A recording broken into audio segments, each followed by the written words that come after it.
I remember the exact moment everything in my world cracked open. It wasn't loud or violent. It didn't involve shouting or slamming doors. It was quiet. Almost too quiet. She had just taken off her makeup, and the woman I had called my wife for 4 years looked up at me with trembling eyes, and for the first time, I saw him. My brother. But to start there would be dishonest. Because the real truth started long before that night. I grew up in a small, conservative town in the Midwest. You know the type. Church on Sundays, football on Fridays, and secrets buried so deep even the soil seemed to whisper them. I had a younger brother. His name was Eli. Always delicate, quiet, the kind of kid who cried at Disney movies and flinched when our dad raised his voice. Our father, a man of few emotions and even fewer words, didn't tolerate what he called softness. And Eli was soft in all the ways I wasn't allowed to be either. We weren't close. I wish we had been. I wish I had protected him more. But I was a scared kid too, afraid of being caught standing too close to whatever it was that made Eli different. So instead, I drifted further from him. Joined sports. Got girlfriends. Laughed at the jokes our friends made about boys like him. And Eli, he just faded. By high school, it was like he had melted into the background entirely. And then one day, he was gone. I came home from football practice, and Mom was sitting at the kitchen table, staring at a note with red-rimmed eyes. He left, she said quietly. Said he couldn't stay. Said he needed to find out who he was. Dad didn't speak for 3 days. When he did, he told us that Eli was dead to him.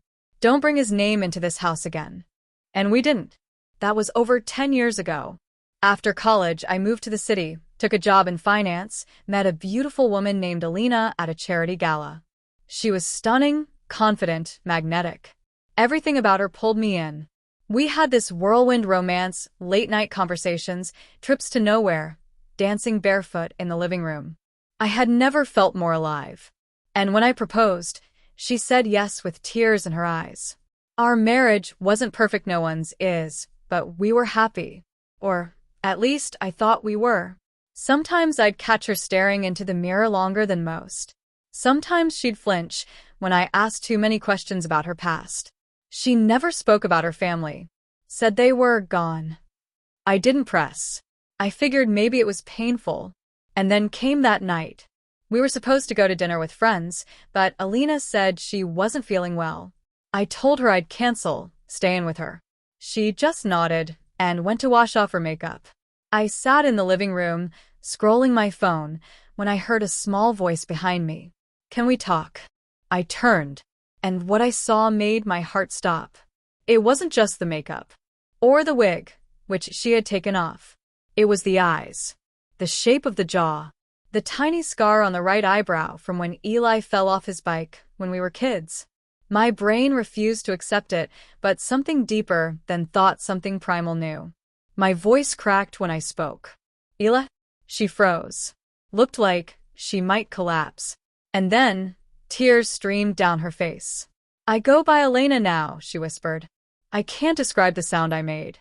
It was part gasp, part groan, part something ancient that didn't have a name. My knees gave out. I sat on the floor like a child, trying to breathe, trying to make sense of the impossible. She told me everything. When she left home, she didn't run away. She ran toward herself. It took years of therapy, dangerous jobs, sleeping on couches, and selling everything she had to begin her transition. She said there were days she thought she might die. Nights she wanted to. But there was also freedom. Joy. A sense of rightness that she had never known before. And then she saw me at that gala. She hadn't planned it. Hadn't even known I would be there. But when I didn't recognize her, when I approached her like a stranger, she panicked. And then she leaned in. Took the chance. I thought maybe if you saw me as me, maybe I'd finally get to have you back. The room spun. I couldn't speak. Couldn't even cry. My mind was a war zone, images of our childhood, our parents, her suffering, our wedding, our nights together all colliding in a way that made me want to throw up. I didn't sleep that night. Or the next. Or the one after. I walked through the world like a ghost, haunted by something I couldn't name. Was I angry? I don't know. Betrayed? Confused? Yes, all of it. And ashamed deeply, sickeningly ashamed. Not because she was my sibling, but because I hadn't known. Because I had married her and loved her, and somehow none of that had told me the truth. I started seeing a therapist. At first, just to make sense of the chaos. But over time, I dug deeper. Into my own guilt. My complicity in the silence that had driven Elena away. Into the ways I had swallowed our father's cruelty, adopted it without even knowing. I didn't see Elena for weeks. When I finally knocked on her door, she looked like she'd aged 10 years. Still beautiful. Still her. But broken in a way I couldn't unsee. "I'm sorry," I said. "I should have protected you. I should have seen you." She broke down. We both did. It wasn't a fairy tale ending. There was no sweeping music or magical resolution. We didn't go back to anything. There was no going back, but we began talking. And slowly, something even deeper than love began to take root. Truth. Honesty. Painful, raw honesty. We annulled the marriage. It had to be done. But I didn't leave her life. I couldn't. She was my sister. My family. My flesh and blood. And finally, I saw her for exactly who she was. She said something to me once that I still think about every day. "You didn't lose a wife. You just got your sister back." And in a way, she was right. But sometimes, when I lie awake at night, I wonder if maybe I lost both.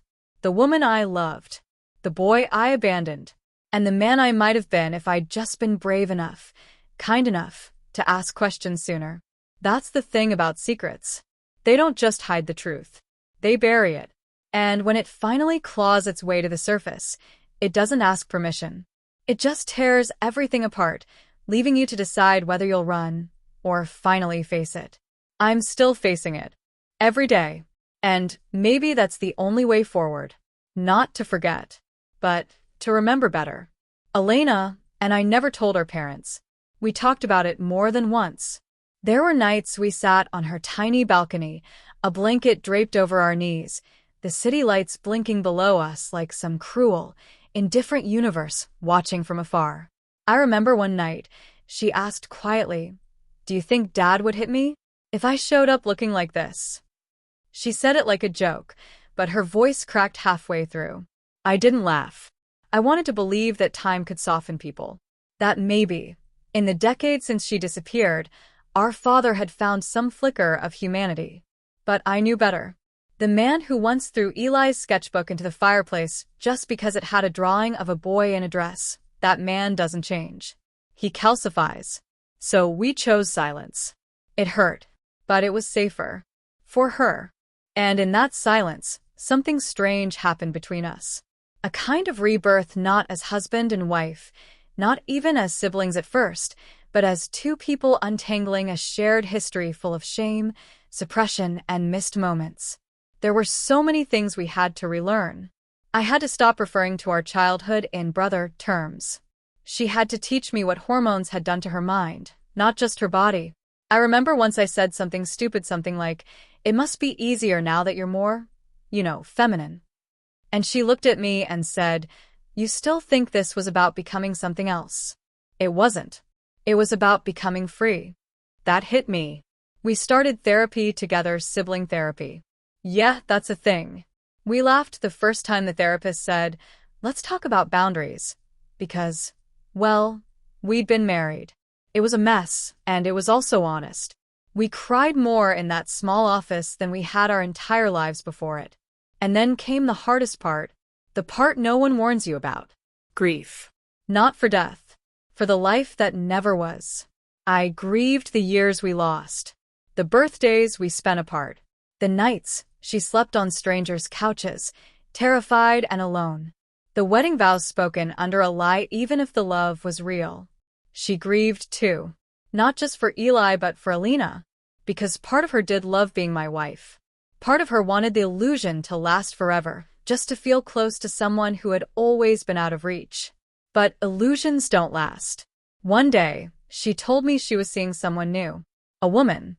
Kind, patient, knew about her past. "She sees me," Elena said, with that same trembling joy I had once seen when she said yes to my proposal.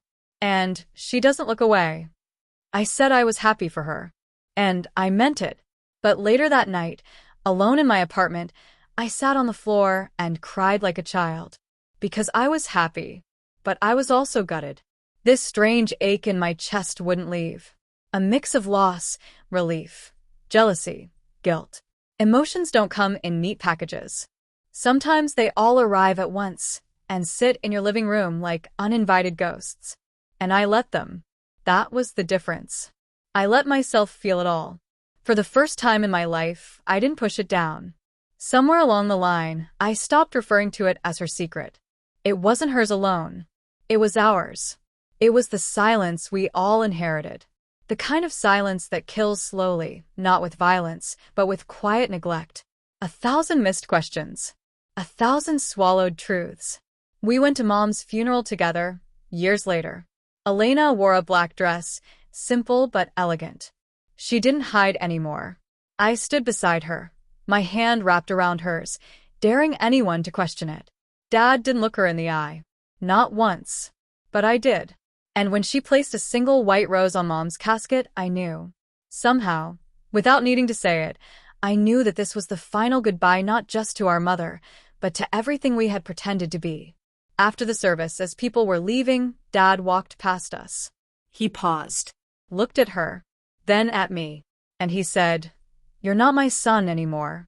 I felt her hand tighten around mine, but I didn't flinch. I looked right at him and replied, "I'm not. I'm her brother." That was the last time I ever saw him. We didn't win. There was no cinematic resolution. No acceptance speech. Just two people too broken, complicated, healing people walking away from a past that would never be fixed. Only carried. And that's what we do now. We carry it. Together. People ask me if I ever truly forgave her. And I always pause before answering. Not because I haven't, but because it's the wrong question. Forgiveness isn't a line you cross. It's a field you keep walking across, sometimes falling, sometimes bleeding, sometimes looking back at where you started and realizing the distance is bigger than you ever imagined. But you keep walking anyway. I love my sister. Not because of what she went through, not despite it, but because, in a world that tried to erase her, she chose to live. And in doing so, she taught me how to live, too. Life didn't suddenly become easy after that. Healing never follows a straight path. Some days are surprisingly light. We send each other voice notes about stupid memes or what we had for dinner. Other days, the weight of everything crashes back, like it never left. There are still moments I look at her and think about the night everything changed. Not because I wish it hadn't happened, but because I now understand just how much pain she had been carrying every time she looked into my eyes, my husband's eyes, back then, and waited for me to truly see her. And I hadn't. Not once. That realization still haunts me. And yet, she never used it against me. Never rubbed it in my face. Her forgiveness wasn't loud. It was in the way she still picked up my calls, still let me into her life, still sat beside me when I had my own breakdowns. I used to think forgiveness came with apologies. But I was wrong. Forgiveness, I've learned, often shows up in presence. In staying. In not slamming the door shut even when you have every reason to. I also learned to mourn her in the past tense. What I mean is, I had to let go of the image of the woman I married. Alina wasn't fake. She wasn't some performance. She was real in her own way, because she was who Elena had to be to survive at that time. But she wasn't the end of the road. She was a passage. And holding on to her, romanticizing her, was hurting both of us. One day I said to Elena, "I miss her sometimes." It was an honest, stupid thing to say. I expected her to be angry, but she just nodded. "I do too," she said quietly. She protected me, even if it wasn't sustainable. I never expected her to say that. And in that moment, I realized something. She didn't need me to be perfect. She just needed me to be real. There were things I began noticing that I never did before. The way she relaxed when people used the right pronouns. How she laughed, really laughed when no one was watching. How she curled into her girlfriend's shoulder when they thought I wasn't looking, and how that quiet intimacy was miles away from anything we ever had in our marriage. And you know what? I was okay with that. Because what we had wasn't a lie. It was two people reaching for connection in the dark. We just didn't know what we were reaching for. And now we do. She's the maid of honor at my wedding this fall. I met someone eventually. Someone kind, gentle, strong enough to hold space for everything I'd been through. I told her everything about Alina, about Elena, about the secret that changed everything. She didn't run. She said, "You're not broken. You're just honest." And honesty is hard to come by. Elena helped me pick out the suit I'll wear. She said I look like someone who finally knows who they are. And maybe I do. Maybe, in some twisted way, it took losing the person I thought I loved to find the parts of myself I had buried long ago, my vulnerability, my ability to face shame head-on, to say I was wrong and not implode under it. Sometimes, I wonder how things might have been different if I had seen her sooner. If I had paid more attention to the boy who used to stare out the window instead of joining us in the backyard. If I had asked what was wrong instead of telling him to man up. But the past is not a place we get to live in. It's only a place we visit, to make peace and carry forward the lessons. And what I carry now is this. Secrets don't always come with malice. Sometimes they're born from survival, from fear, from the desperate hope that someone will love you anyway. And when the truth finally emerges raw, trembling, unsure, it doesn't demand punishment. It asks for grace. My sister gave me that grace. And in return, I try to give her the one thing she always wanted from me. Not approval, just presence. She doesn't need me to understand everything. Just to stand beside her. To acknowledge her truth. To hold her hand when it shakes. And to call her sister, without hesitation. Because she is. She always was. Even when I didn't see her. And I think maybe that's what love really is. Not the fairy tale kind we write in vows. But the kind that shows up after the curtain drops, when the makeup is gone, when the truth is staring you in the face and you choose deliberately, painfully to stay. I stayed. And I'm still staying. Because that's what family should do. Elena called me last week. She was crying again, but this time, it wasn't from pain. Her girlfriend had proposed. In the middle of a bookstore, surrounded by shelves of stories neither of them had lived, but had once clung to in order to imagine a future. She said yes. Through the phone, her voice shook and she whispered, "Can you believe someone wants to spend their life with me?" I did believe it. With everything in me. But I also remembered a time she didn't believe that. A time when she used to sit on the bathroom floor, knees to chest, trying to scrub off the face she was told to wear. A time she'd look in the mirror and say, "I don't even know what's under there anymore." I remember how quiet her voice had become in those early months, how she barely made eye contact when we met for coffee after the annulment. I had no words back then. All I could do was listen. And keep showing up. And now she was asking me to walk her down the aisle. "I know I'm not Dad," I told her. "I know," she said. "That's exactly why I'm asking you." Those words nearly broke me. Sometimes I still feel undeserving of her trust, of her love, of her presence in my life after everything. After the years I turned away, the cruel jokes I laughed at, the way I chose comfort over truth. But she never made me earn it like a transaction. She just waited, patiently, until I came back. It took me so long to understand that love, in its truest form, doesn't always come with understanding. It comes with willingness. The willingness to sit in discomfort. To be wrong. To say, "I didn't know, but I want to." I've thought a lot about the version of her I married, Alina. Sometimes, when I close my eyes, I can still feel the softness of her hand in mine. I can hear her laugh echoing through the kitchen when I burn dinner. I can smell the perfume she wore when she wanted to feel powerful. It would be a lie to say I don't miss her, but it would also be a lie to say I'd go back. Because Alina was a shadow, a mask, a beautiful, necessary mask, but a mask nonetheless. Elena is the light that mask tried to hide. And when I see her now radiant, real, Unafraid, I realized that what I thought I lost was never truly mine. It was borrowed. A love rooted in fear. A bond built on unspoken truths. And love without truth? It's only ever a half-love, no matter how deeply it's felt. The first time I saw her in her wedding dress long before the ceremony, just a fitting I stood there, speechless.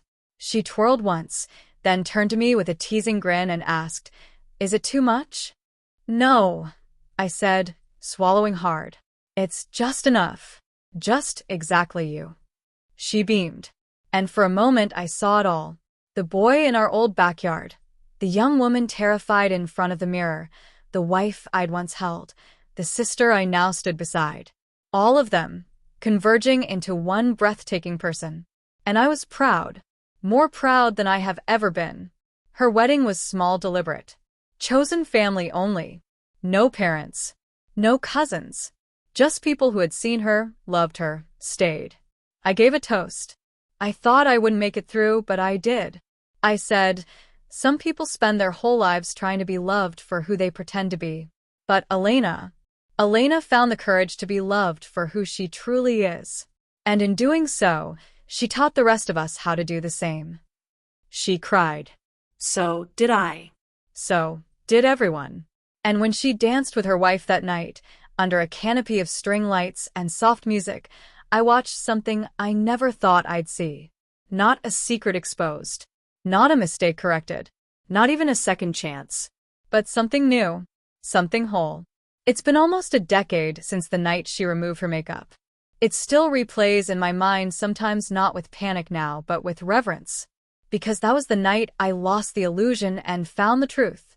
That was the night I stopped clinging to what made sense and started listening to what mattered. She once told me that every trans person loses something: family, safety, familiarity, but if they're lucky, they gain something else. A self they can finally live with.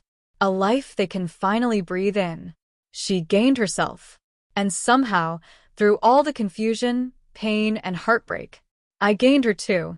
Not as a wife, but as a sister.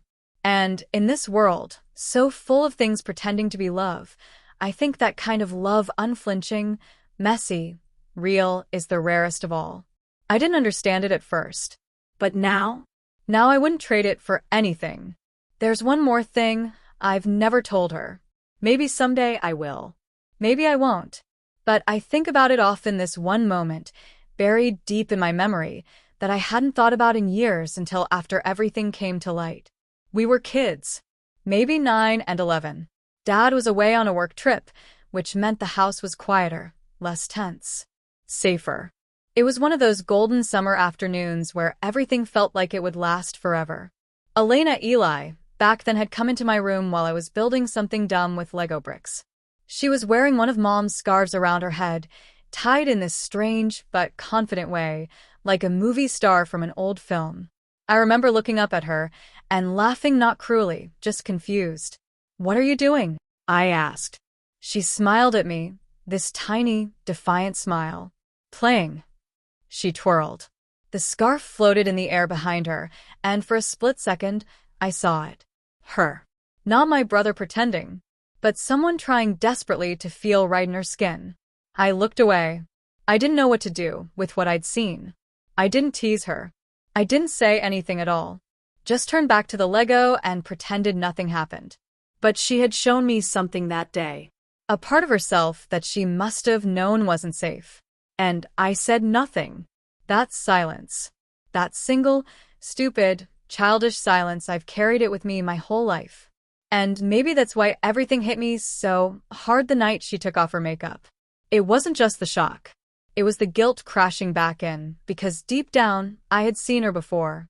Not fully. Not clearly. But I'd seen a glimpse. And I buried it. Because it was easier. We don't talk about that moment. I don't even know if she remembers it. Maybe it was just another day in a childhood full of days spent trying not to be erased. But I remember. And sometimes I think that's my burden to carry, not because I'm a monster, but because I wasn't brave enough to be her brother back then. Now, I try to be. It's in the little things. Asking about her dysphoria, when it flares up. Celebrating her hormone milestones, even when she doesn't. defending her in rooms where she's not even present, standing between her and the cruelty she still sometimes faces in this world that never asked to understand her. And there's still so much I don't know. So much I'm unlearning. So much I get wrong, even with the best intentions. But I'm not silent anymore, because silence cost us too much already. There's something sacred about choosing someone again after the illusion breaks. When everything you thought was true falls apart, and you still say, I want to know you, the real you. It's easy to love someone when the story makes sense. It's harder and infinitely more powerful to love someone when it doesn't. When the ground is shifting and the walls have caved in, and you're standing there, covered in dust and truth, deciding what's worth holding on to. I chose her. She chose herself. And in that mutual choice, we found something stronger than blood, stronger than vows, stronger than the shame and the secrets and the years we lost. We found something that most people never get. A second beginning. Not a redo. Not a fix. Just a beginning, this time with our eyes open. If you had told me 10 years ago that my wife would become my sister, I would have said that was impossible, absurd, unrealistic. And yet here we are. Real. Messy. Whole. I still think about that little boy in the scarf. That fleeting moment when she danced for no one and smiled like she belonged in that skin. And I like to believe that maybe, somehow, that child knew she wouldn't always be invisible. That one day, someone would see her and not look away. I was late, but I did look. And I never looked away again. Elena once told me something that I still replay in my head during quiet moments when I'm driving alone, when I'm brushing my teeth, when the world has settled, and it's just me and my thoughts. She said, I didn't transition to become someone else. I transitioned to stop pretending I was dead. At the time, I didn't fully get it. I nodded like I understood, but deep down, it unsettled me. The idea that someone I shared a home with, a bed with, laughter and tears with felt like they were dead inside, while I was falling in love with them. I spent a long time blaming myself for that. For not knowing. For not asking. For being so in love with the surface that I never saw what it was hiding. But shame is a greedy thing. It'll eat you alive if you let it. So I let it go. Not all at once. Slowly. Moment by moment. It started when I allowed myself to say her name without tripping over the past. When I stopped avoiding photos of our wedding, not because I missed it, but because I could finally see her in them. She was always there, just buried under expectation. Surviving. It continued when I stopped needing to define our story for other people. When friends would ask, wait, so you were married to your sister? I'd just nod and say, yeah. No explanation. No justification. Just truth. And it stunned people into silence. But honest silence is better than dishonest noise. It's strange how life rearranges itself when you tell the truth. I used to think I had to explain everything to myself, to others, to her. But truth doesn't always need an explanation. It just needs space. And when I gave her that space, she bloomed. She started painting again. I didn't even know she could. But now, her apartment is filled with canvases, some chaotic, some painfully soft. One day, I stood in front of a piece that had layers of dark navy and peach bleeding into each other. What's this one about? I asked. She shrugged. It's about becoming. That word hit me like a punch and a hug at the same time. Because that's what we've both been doing. Becoming. Her, into the woman she was always meant to be. Me, into a brother worthy of her love. It's not always graceful. Some days are clumsy.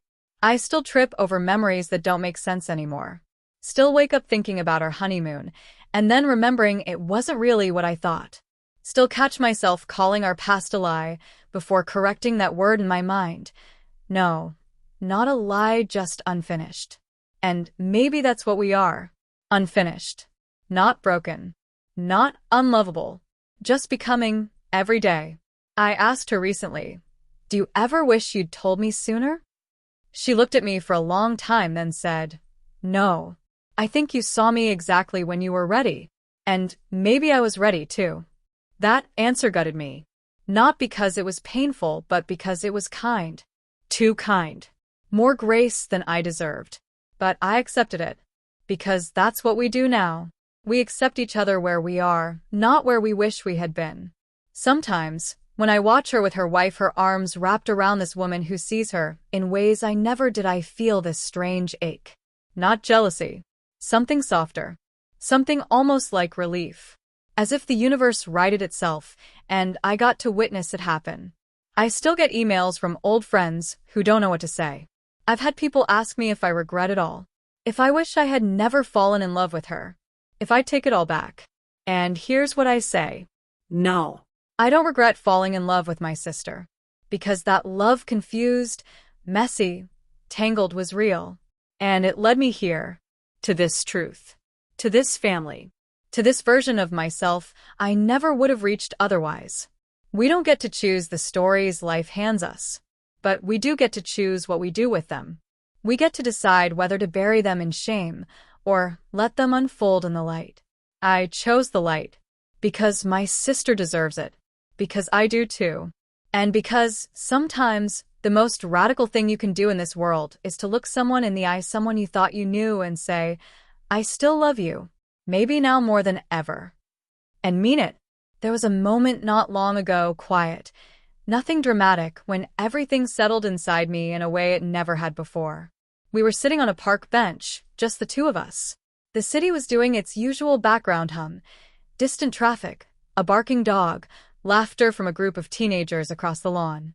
Elena had a coffee in her hands, and I had one of those small pastries she always insists are overrated but somehow keeps ordering anyway. It was the kind of moment that, a few years back, I never would have pictured us sharing again. Too much had broken. Too many lines had been crossed, blurred, erased. And yet, there we were. She was telling me about an artist residency. She'd been accepted to some place near the coast. All nature and isolation and time to work. She looked nervous, like she was waiting for some kind of reaction. But I just smiled. I'm proud of you, I said. I hope you disappear into it. She laughed. That sounds more like a threat. I shook my head. I mean it. Go. Breathe. Paint. Don't worry about anyone else's map. She turned and looked at me for a long second. Not in that guarded, brace-for-impact way she used to. But open. Unafraid. I never thought you'd say something like that to me, she said quietly. Not back then. I swallowed. Me neither.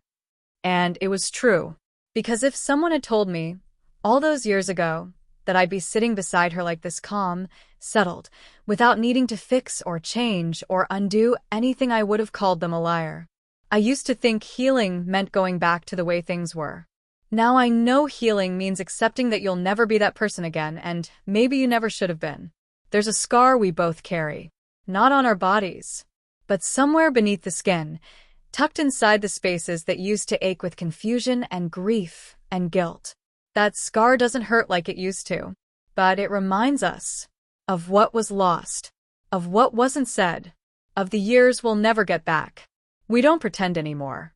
Not about anything. She once asked me if I still thought of her as the person I married. And I told her the truth. I think of that version of you the way I think about a dream I used to have, I said. It felt real. It mattered. But it ended. And I woke up.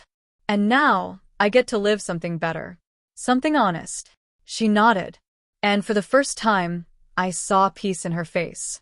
That's the thing no one tells you about when someone close to you transitions not just their gender, but their entire relationship to the world. You don't just adjust pronouns. You adjust memory, identity, reality. You grieve things you don't even have names for. You question every assumption you had about love and self and family. And it's painful. It's lonely. It's disorienting. But it's also holy. There's a kind of purity that comes with stripping everything down and starting over. With saying, I don't understand, but I'm willing to. That's the only way we made it here. Not by perfection. Not by knowing all the right words. But by showing up messy, flawed, afraid, and choosing to stay anyway. People ask me sometimes, isn't it weird? They don't mean it cruelly, not always. Sometimes it's just honest curiosity. But I used to flinch at that word weird. I don't anymore. Because yes, it was weird. Unnatural even. To grow up in the same house and never know your sister was beside you all along. To marry someone and then find out you share blood. To hold someone as a lover and then later as a sibling. There's no rulebook for that. No neat category to file it under. But weird doesn't mean wrong. And now, I find comfort in that weirdness. It means we survived something most people never have to face. It means we loved through something messy and painful and impossible. And somehow, love came out the other side. Transformed. Like us. The truth is, this story could have ended 1,000 different ways. It could have ended with silence. With rejection. With shame so deep it swallowed both of us whole. But it didn't. Because we kept choosing each other. Not always gracefully. Not always easily. But consistently. And that, I think, is what makes it beautiful. We didn't get the story we expected. We got the story we needed. And maybe, just maybe, that's even better.